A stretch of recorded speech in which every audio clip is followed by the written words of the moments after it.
Pedro, welcome to the Into the Wilderness podcast. Great to have you on. I know we were talking a couple of weeks ago, and we've been wanting to get you actually on the show that we do back in Scotland, but we're here at Iwa. It's a perfect opportunity. We bumped into you. Yeah, thanks for having me. Pleasure. How have you found the show? Fine. Compared to the ones we have in Spain, this is a whole different level. It's a different level to what we normally have. Yeah, you miss the hunting part because there is no outfitters and all that. Yeah. That's the only thing I miss from this, but for product and all that, super interesting. So there's everything here.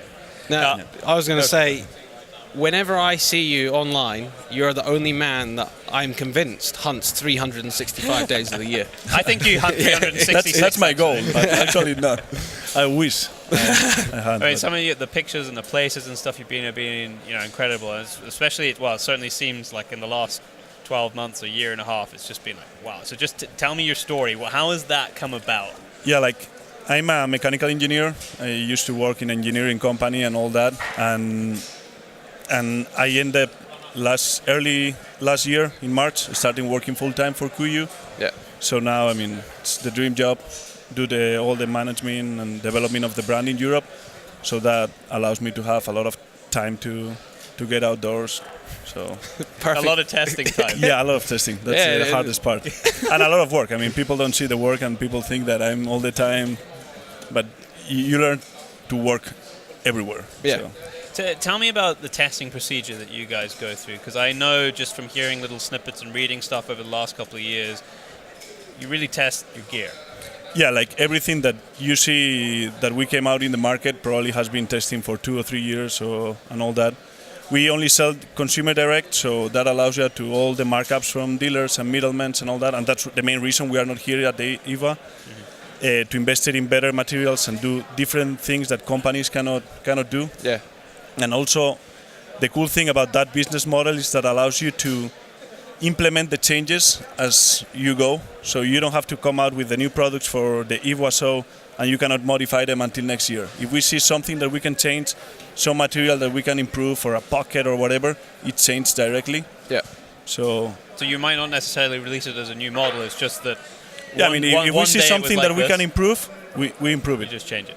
You don't have to tell all the different distribution channels that you are going to change all the jackets that they have bought in January and that. Because then they'll be upset. Yeah, they will want the new one. So, and that allow us to use materials, be with developers and develop the product. So, as Daryl said, most of the time when I see you on social media, you've got a bow in your hand and you're off somewhere. What have been the highlights of your sort of last 12 months? You've done some pretty cool stuff. Yes. Or were they all highlights? I like everything. I hunt with a bow, I hunt with a rifle, I hunt with my dogs, shotgun, everything. I like everything. But cool trips. Early this spring, I was in Azerbaijan. Hunting the Dagestan tour. That was a pretty cool. Those mountains, the Caucasus mountains, are beautiful. And I just came back in December from Cameroon. How was that? Yeah, beautiful. Northern part of Cameroon for Lord Derby Eland. Yeah. With the bow. Amazing antelope. Yeah, an amazing hunt. You have everything: tracking, walking, beautiful animal, super cool hunt. And the people over there, my main tracker was a bow hunter. Used to be a professional poacher with a bow for 40 years. Yeah. So it was a cool experience to hunt with him. I know his procedures. Yeah. And you must have learned something from him. Yeah, that I'm a terrible hunter. That's the main thing you learn. Freaking, I'm terrible. We were super stoked for shooting the Lord Derby with the bow, and my PH and I were hugging each other. This is a big thing, and he came. So he's like, I don't want to blow your time, but I have shot 7 with my longbow. 7 with his longbow? Yeah.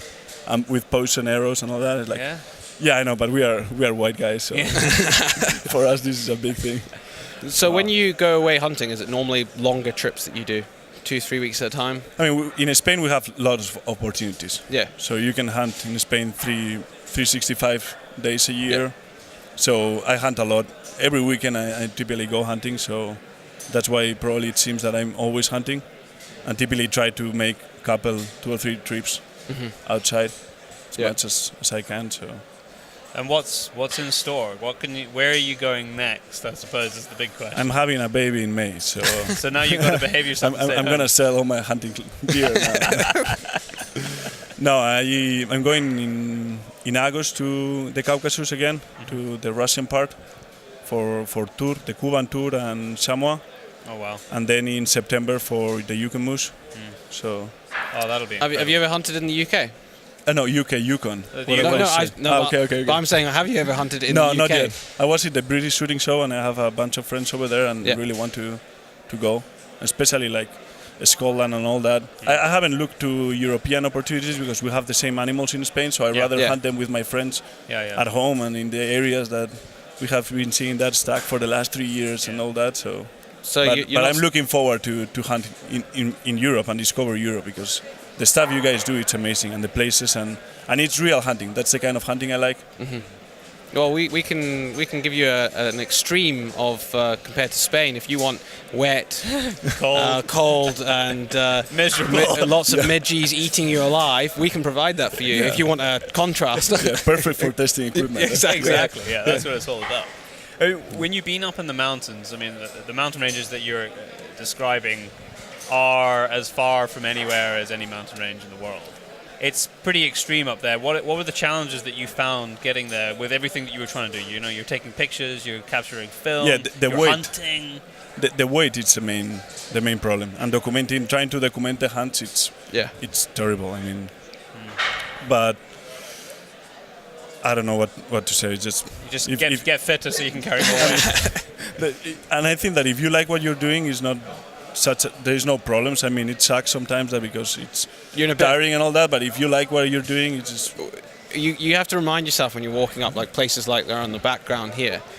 You're in a lot of pain when you're going up sometimes, but sometimes you have to stop and then you look around and then you go. Especially you look back and it's like, oh, that was not bad. I mean, you move way quicker in the mountains than what it looks, and the amount of terrain you can cover in 1 hour it's amazing. But when we were going up here, that was pretty miserable. For Byron is currently pointing to a backdrop of when we were filming in Norway. Yeah, if you watch this on YouTube, if you watch the YouTube video, you'll be able to see the backdrop that I'm pointing at. And it was, it was a long way up, and we were carrying like 45 kilos. I think it was 1,600 meters from sea level, 1,600 meters up to where we are behind. But you know what?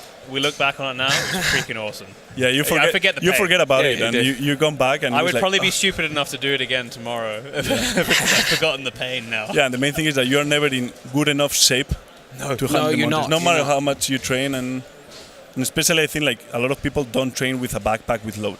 Yeah, they go running and they go, and it's completely different structure on your body. Your different muscles are working as well. Yeah. And you're absolutely right. You can't, because when you come back from a trip, you are so fit, like mountain fit when you get back. Where you should be when you start. Yeah, when you start. Yeah, like in day 3, like day 1 is terrible, day 2 it's horrible, and day 3 you're in so much pain that you're already like going smooth, and it's not that bad. So what do you do in the lead up? You know that you're going somewhere, pretty serious. What's your kind of training regime? Do you ramp it up, or do you have a pretty level that you do all the time, if you have time to train very much? Yeah, like if I can go hunting, I would go hunting any day before instead of going training. But like I think training with a backpack and load, that's the main thing. Because just get up in the hills. Yeah, like I typically go in the hills with water on the backpack. When I get to the top, release the water so you can walk down without the load on your legs, so you can and train there, because walking with your boots, especially like people don't walk with their boots. I mean, if you go running, you need to be with your boots, the ankles. Then you are all the time bending your ankles, the legs, the weight, and all that. I think that's the main training that you have to do. So when I can, there's a massive weight difference between your running trainers and your boots as well. Yeah, big. And you know that actually before we went to Norway, I actually was running for a couple of weeks before in my boots that I was going to hunt in. I just ran in them up the hills because one, they were brand new and I wanted to break them in and make sure I was going to sore feet. No, that's an important just thing. To train. So it feels horrible. I mean, who runs in boots that are just below you? I guess that's why the military do it. Yeah. Do all their training in the. It feels horrible if you go to the gym with your camo backpack and your boots. Everyone giving you a who's funny that freak? look. Yeah. No, but and also having I think a backpack with a frame that in Europe is not something very common. In the UK, it's very uncommon. You don't really see it. You need to transmit all the load to your hips. you need to be carrying the load on your hips, and that's what the frames gives you. It's stiff enough to transmit all that load to your legs. So you are not carrying any load up here. Okay, yeah. Because when you carry it up here, your whole body, your muscles are working, and on the other side, if you are carrying on the hips, your legs are the ones working. So that makes bigger muscles. Yeah, like it makes a whole difference, I think. So. It's been awesome to have you on. This has been very short because I know you've got to go and there's a whole array of things to do today. But we will have you on for an extended period of time for our listeners because I'm sure they'll definitely want to hear. Because we got stories we want to bring. We want to get the stories. We need to hunt together. Yeah, we can do a podcast while we're hunting. That would be the solution. You have just convinced me. Done. So we just have to set a date. Some of the most popular one of the most popular podcasts Sparren did was when they were moose hunting in northern Sweden. People loved listening to the atmosphere and the creaking cabin and whenever we speak with David CP, that's always a popular one. I think that's probably because you know him. Yeah. So you are able to pull the most interesting things of David out. Yeah. It does help. It does help a lot. So we need to hunt together first so we can know you a bit better, and then we'll do the podcast because then it'll be awesome. Yeah.